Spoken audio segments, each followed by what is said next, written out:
Rashad, why you didn't Anyways, hit me up? What's up, Rashad? Hey, Rashad. What's up, Rashad? Thank you, Rashad. brother, I love you, brother. What's up, Rashad? What it do, boy? Hey, Rashad. Next, Studbudz feature. Annie Costabile, excuse me. Following the WNBA All-Star Weekend and WNBA President, WNBPA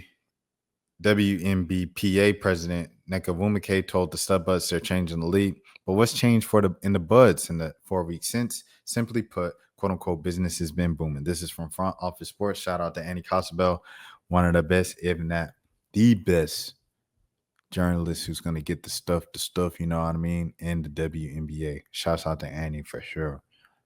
Shouts out to Kareem Copeland as well. That's my dog. How the Studbudz built an empire overnight. It wasn't overnight. It was actually 72 hours. Consecutive stream. Anyways, Lynx backcourt duo Courtney Williams and Natisha Heidemann are quote unquote changing everything for the WNBA with their viral live streams. Here we go. Minneapolis. Courtney Williams and Natisha Heidemann were in lockstep, buzzing around the practice facility at the Mayo Clinic Square. That's not unusual, but there was an added exuberance in their already quite bouncy steps that morning. Slam Magazine had just published their quote-unquote Minnesota Twins cover story. The featured photo highlighted by their bold, fluorescent pink cuts. Oh, that's my dog right here. He at Front Office Sports. You be telling me that. I'll be like, where are you at? You be like, Front Office Sports. I'll be like, dang, bro, I be thinking you at like boardroom.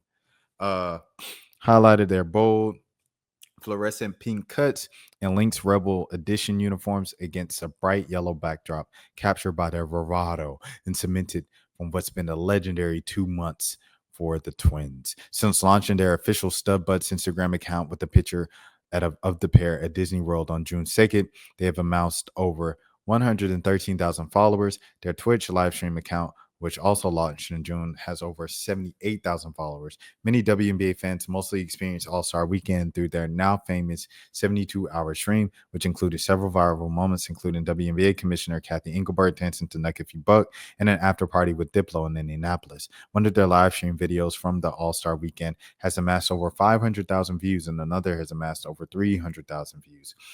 As the weekend was wrapping up, Seattle Storm forward and Women's National Basketball Players Association President Nneka Nwumike stopped Williams to tell her, quote unquote, y'all have changed everything for the league. But has it changed for the Buds? Business has been booming, Williams said. The duo has struck their sponsorship deals recently with DoorDash Together and Knickerbocker Hotel in New York after the Lynx 81-71 win over the Liberty on the road on August 10th. They spent a couple of nights at the Manhattan Hotel, detailing their city escapades, including a trip to Spotify's New York office and some retail therapy at Foot Locker on stream. Together's limited edition of quote unquote Everybody Watches Studbudz retail for $45 is no longer available on the company's website. There's even more on the way. Here we go. We've got something on the horizon, Williams said, but you got to wait for it. Y'all don't got to wait that long, Hyman chimed in. It's probably the littest thing in life, Williams added. The twosome surge in popularity may have sprung from their live stream started this season. They're second with the Lynx, but it was years in the making. Hyman's rookie season marked the beginning of a fruitful friendship when she was drafted 18th overall by the Connecticut Sun, where Williams was in her fourth season. The secret sauce to their success was obvious. They're funny and relatable, and the less so. Many masculine presenting queer WNBA players have had to suppress their identities, league veterans say. The Studbudz defiantly do not. Quote unquote. I mean, look at our name. Oh my goodness, Hyman said. Look at our hair. Williams followed. We've always been like this. Hyman continued to use our platform and the Studbudz and what we do just to be ourselves and show everybody we're getting it popping right now. Everybody deserves opportunity, no matter what they look like, where you come from, etc. This is really the step for that. Their coach, Cheryl Reeve, who has been in the league since 2002 and the head coach of the Lynx since 2010, in addition to being one of the most decorated coaches in league history, Reeve has long been a human rights advocate, using press conferences as an opportunity to speak publicly on issues that matter to her. Reeve said at the start of her college coaching career, which began in late 1980s at LaSalle and included stints at George Washington and Indiana State, being closeted felt like the only option for gay coaches like her. When the WNBA launched in the late 1990s, it went through what Reeves was calling a beautifying period where players were pushed to adopt more feminine beauty standards. The ESPN documentary Dream On, which told the story of the 1996 women's Olympic basketball team, highlighted the league's early attempts to appeal to middle America by implicitly suggesting that the players of certain norms should adhere to. As recently as 2012, players were given a strict business casual dress code for the draft. If you have to come in and be something because of the higher ups in the league aren't supporting you, or maybe your team isn't supporting you, that's a bad place to be in, Reeves said. They get to show up now here in the WNBA. Everyone has embraced for whatever it is. In the last few years, the WNBA has attempted to course correct in a variety of ways, most notably featuring different players in their different offseason player marketing agreements. Most players say the shift has followed them taking ownership of their brands through social media. In the Studbudz case, it was Twitch, and the concept was simple: the two athletes just hanging out. They take viewers inside of some of the most mundane activities like watching TV, but also exclusive moments like interviews with their teammates. In the 72 behind the scenes look at All-Star Weekend. Williams was an All-Star reserve, her second All-Star nod, and she told the WNBA T to move like an All-Star. T is Heidman's nickname. Heidman did. Everywhere Williams went, Heidman was there. During the All-Star game, while Williams was playing, Heidman was streaming from behind Team Collier's bench.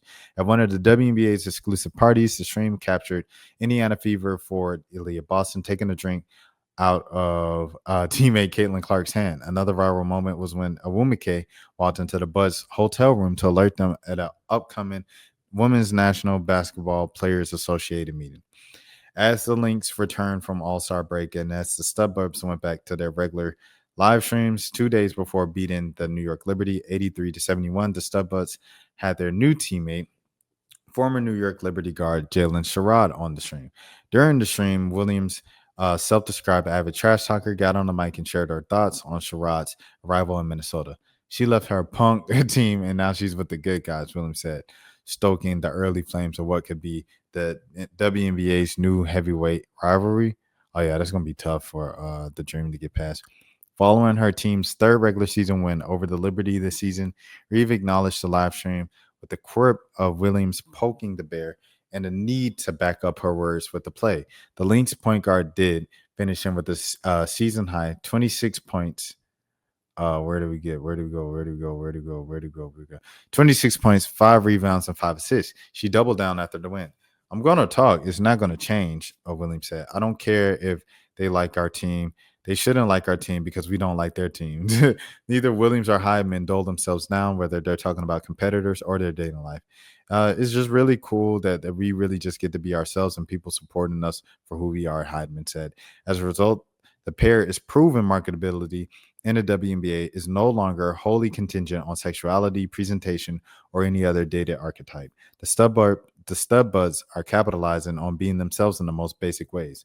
That means the most because I always took pride in who I am as a person, Hyman said, quote unquote. Then just all the opportunities that we were getting, we came from humble beginnings. To be able to support our family, help our family is life-changing. So there you have it. W Story, then W Annie, and W Studbudz. A great angle showing that they can be who they want to be. And W them for getting people to say the word stud on a mainstream level on ESPN and have it on the magazine cover. It's crazy to me. But salute. All right, next. Excuse me. Rashad, why you didn't hit me up? What's up, Rashad? Hey, Rashad. What's up, Rashad? Thank you, Rashad. Brother, I love you, brother. What's up, Rashad? What it do, boy? Hey, Rashad.